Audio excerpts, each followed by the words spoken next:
We're done. That's Wallace Bradsher, the defendant himself, who's representing himself, speaking to the jury in his opening statements. And every word he says, every statement, every time he's up there, he's fighting for his life, not his client's life, his life.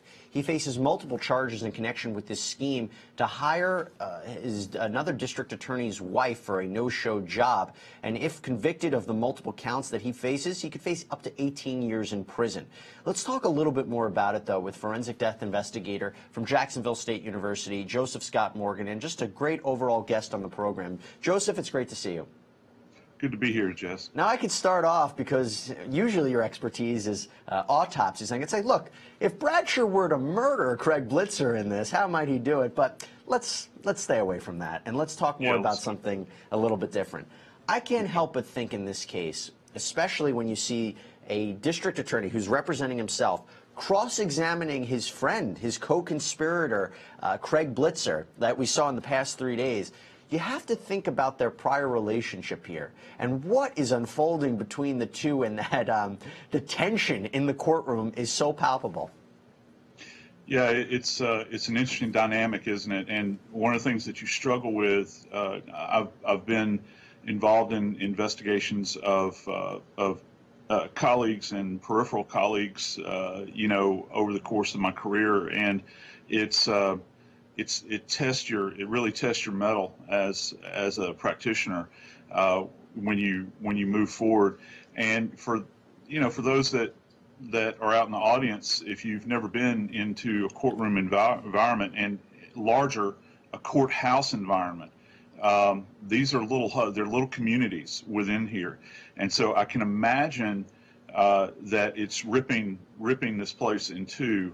You see this thing kind of played out on the stage in the courtroom, but when you think about just the administrative support staff, DA investigators, police investigators, even judges, because both of these guys have argued cases before the judges that indwell this courthouse and this community, and it really sends a shiver down their spines. And then you got to look at these, like you stated, these are elected officials, and what's this doing to the community moving forward? People, I think, out there just kind of shake their head and say, well, no surprise here. I knew that this was going on all along, and so it's very disheartening, and it really goes to the heart of what we're all about, trying to keep the moral high ground as best we can in the world that we indwell. I find it fascinating when you have two attorneys who both are accused of wrongdoing battling it out in the courtroom. It should be noted, one other thing for our viewers, that Wallace Bradsher is not only facing these criminal charges, but he also faces a whole civil case, because it's alleged he fired a whistleblower because she basically broke the story on him that he was operating this illegal scheme. Now, he fired a lawsuit back at her saying, I fired her because she was a bad employee. It had nothing to do with her being a whistleblower. In fact, she wasn't even the whistleblower in this case. But when I see these two attorneys battling it out in the courtroom, I have to wonder how credible each one of them is. So if you start with Craig Blitzer, Bradsher was making the point in 3 days of testimony, and I always say it's hard to tell which day we're talking about, considering Craig Blitzer wore the same red jacket on each day. It's hard to know what's going on. But he took a plea deal. We don't know what his sentence will be until the conclusion of this case, but he pled guilty to a misdemeanor charge. You've seen a million different cases before, and where witness testimony is so crucial. You have the physical evidence, you can have emails, you can have letters, you can have bank accounts, but really when you talk about the credibility of a witness, in your perspective, what do you think about it in this case? Well, the people that are the trier of fact here, that are going to make the decision in this particular case before the court, it would leave them somewhat befuddled, I would think. It certainly would me. I would not want to be placed in this position.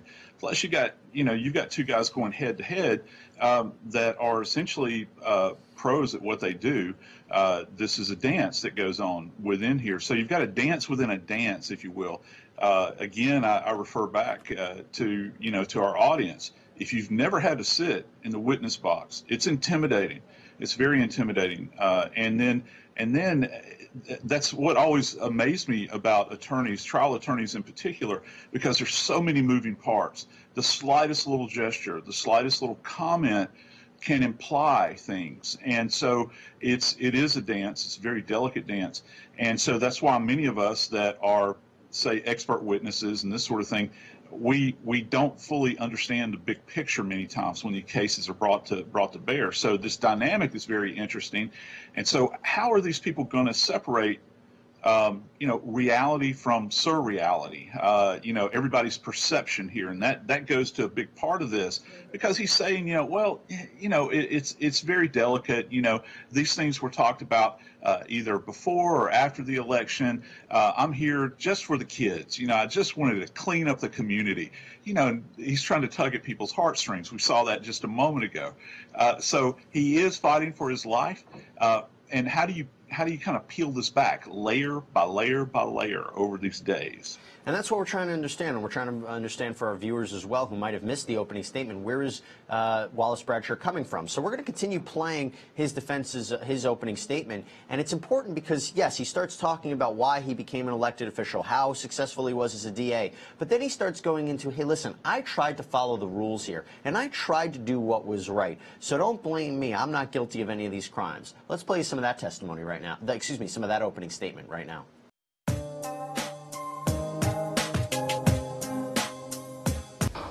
Okay, so that's Wallace Bradsher, the defendant. He's representing himself, providing his opening statement to the jury. Now, that was from a few days ago when the court first started, when the trial first started. We're waiting for a live feed. And this is a man who, as I keep saying, he's on trial for basically allegedly operating this scheme where he hired another district attorney's wife. They both hired each other's wives. They did a wife swap. Unfortunately for Mr. Bradsher, he's been accused of hiring Cindy Blitzer, Craig Blitzer's wife, paying her, and she wasn't really doing any work. In fact, she was going to nursing school and didn't show up to the office and wasn't doing a lot of the projects that was believed that she was being assigned. Now, not only is that bad, but he's also been accused of covering up this scheme as well. And he, as I said, he doesn't only face these criminal charges, but he also faces civil litigation in terms of a whistleblower lawsuit. It's claimed that he fired someone from his office who unwrapped this whole scheme. He's claiming that's not true at all. She wasn't a whistleblower, and I just fired her because she was of poor performance. Bottom line, this district attorney, this elected official, is in some pretty hot water, and if you add up all the counts that he's charged with, he could face 18 years in prison. And what are we seeing from his defense opening statement? He's basically saying, look, I was a good prosecutor. We really did great things in the district attorney's office. And not only that, when we talk about, I first hired my own wife, Pam Bradsher, and I tried to do everything possible to make sure I complied with the ethics rules. But is that effective? Let's bring back on Joseph Scott Morgan. Joseph, let's talk about if you were sitting in that jury right there. Okay, you're sitting in the jury, and you hear this argument. You hear it all the time, and I'm not saying one way or another if Mr. Bradsher is guilty or not. But how many times do we hear arguments where people say, look, I've done everything right up until this point in my life. I've done everything right, I've done everything right, I've done everything right. Doesn't that really not take away if you did something illegal at another point in your life? No, it doesn't diminish the fact that you've done harm. And as a matter of fact, it corrupts everything that's around you. We've been going through a crisis nationally in the forensic field. I can cite the case, and it's not a prosecutor, but it's a practitioner within forensic practice up in Massachusetts. And because of the way she was procedurally handling cases up there, she wound up going to prison. And a lot of those cases got thrown out the door. Well, let's take that same philosophy, or that same that legal construct, and apply it to this. What's the difference here? Does that mean that everything that he has done in this corrupted phase that he's in, does it negate the so-called good that he's done? Well, what's his motivation for doing the good? You can take this logic out and extend it to the point where, well, his whole underlying motivation could potentially be personal gain. And so it diminishes everything. And also, I think the biggest thing, Jesse, is that it diminishes trust in the public. I was sitting here contemplating this idea of the civil case that you're talking about with this person that's the alleged whistleblower. he stated, or he has made the argument that she was a poor employee and he fired her as a result of that. Well, if this comes out in civil litigation, he's made this comment. He's going to have to prove that. And one of the things that happens if you're a government employee, you have quarterly evaluations. And I don't know what goes on in this particular jurisdiction, but I know that many times these things are rather stringent. And they're like everything in government, there's a paper trail. And he is going to have to demonstrate in court, in civil court, if it makes it there, that she had poor proficiency evaluations. And so, you know, is it a matter of her being a poor employee and he just decides at this moment in time he's going to get rid of her? Or is there something even more sinister here? Because now you've got a guy that is not only using his office allegedly for personal gain, now you got a guy that's harming one of the little people perhaps. And I think that'll really, whoever's going to be the trier of fact in that particular case, that's going to really resonate with him. Timing's everything. Yes, Timing is everything, and it is really everything in this case. We're going to take a quick break. When we come back, there's a lot more to discuss in this case, and hopefully, in a little bit, we'll be able to go live, because we don't want you to miss anything, because Cindy Blitzer, the wife of Craig Blitzer, the one who was employed by Wallace Bradsher, the woman who allegedly, well, took $48,000 and then actually gave it back to the state in the form of restitution, the one who was getting paid for not doing work, she is going to continue her testimony today. And you don't want to miss anything, especially when Bradsher has the opportunity to cross-examine her. We'll be back in a minute.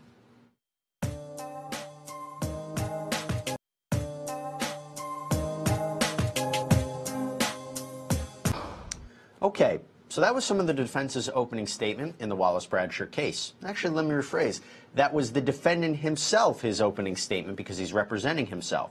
This district attorney, who's on trial for multiple crimes in connection with operating a criminal scheme to hire another district attorney's wife in a wife swap situation where they would work at each other's offices. Unfortunately for Mr. Bradsher, it's alleged that he hired this other district attorney's wife, paid her, but she really didn't do any work. Now, he faces multiple charges and the potential of 18 years in prison. Let's bring back in Joseph Scott Morgan from Jacksonville State University. Joseph, a layman's perspective, you're sitting on that jury. I suppose it's good when you're listening to the defense's opening, you're listening to Bradsher, nothing's being said yet about the particulars of this case. Nothing yet. But what we're learning is a lot about who he is, and who he is as a man, and who he is as working in the district attorney's office, and what kind of person he is. I suppose that's important for the jury to hear, because it's not like he has a defense attorney who's just laying out the facts of this case. He's fighting for his own life. So I think it's important that he establishes to the jury who he is, or do you think that they're kind of getting lost in all this? No, I think he better establish it because he's about to get drugged down a very rocky road in the midst of all of this. He has to tell them what a great guy he is, and about his, friend with paralysis, and all these sorts of things, and cutting crime rates and all that. And so he's got to frame all of this. As a jury member, as a lay guy, I'd be, in the jury box listening to all of this. But after a period of time, it becomes almost sermonizing, where you're sitting there and you're listening, to this on and on and on. I've been in court many times where I'm on the stand, and I'll look over and I'll see jury members, and I'm talking about death investigation most of the time, and I'll see some of them, dozing off. I can only imagine, how resilient they would have to be to maintain their attention throughout this. We talked earlier about being a witness, or I should say you talked earlier about being a witness and what it's like to actually do that. I've never been a witness in a trial. I'm not sure if any of our viewers have. Maybe they haven't. But the question is, we're expecting today that Cindy Blitzer, the main focal point of this case, the wife of Craig Blitzer, the one who was employed by Wallace Bradsher and was paid and allegedly, took money and didn't really work. She was on the stand yesterday. That's her right there. She's going to continue her testimony today. What do you expect? I think that it's a curious dynamic, moving forward with digging into who she is and what her perception of all this is. No one is pure as the driven snow in this. She she bears a large portion of the blame here. I think she willingly engaged in this behavior. So I think that the jury is going to want her to explain herself. And let's think about this.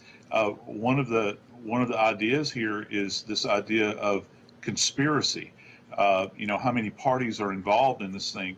It's all part and parcel of the larger whole. And so, I don't think she's going to be able to sit there and try to say, well, yeah, I was forced to do this. I was forced to take this money without showing up for work or whatever it was that she had done, to try to justify receiving these monies.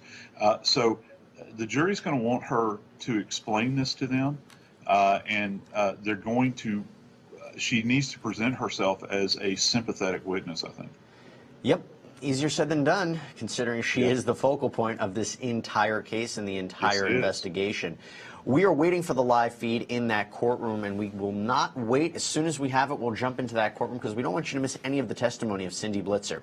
But in the meantime, we want to give you an overall perspective of this case and how Mr. Bradsher is defending himself. And again, it becomes the question, will he take the stand? I know it's a possibility. The defendant, even though he's representing himself, he can go on the stand and provide a statement, but then he would be up for cross-examination by the prosecution.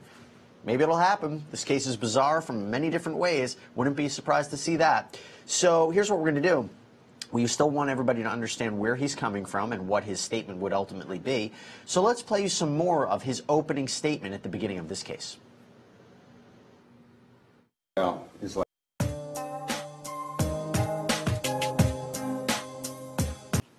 Wow, this is some amazing testimony here on Law and Crime in the Wallace Bradsher case. Cindy Blitzer talking about how she was getting paid for not doing work, and she knew it was wrong but kept collecting those paychecks and getting paid. And then the bombshell right here, she said she asked for a letter of recommendation from Wallace Bradsher, the defendant, even though she knew this investigation into his improper practices was going on. She said, we needed the money. We needed the money.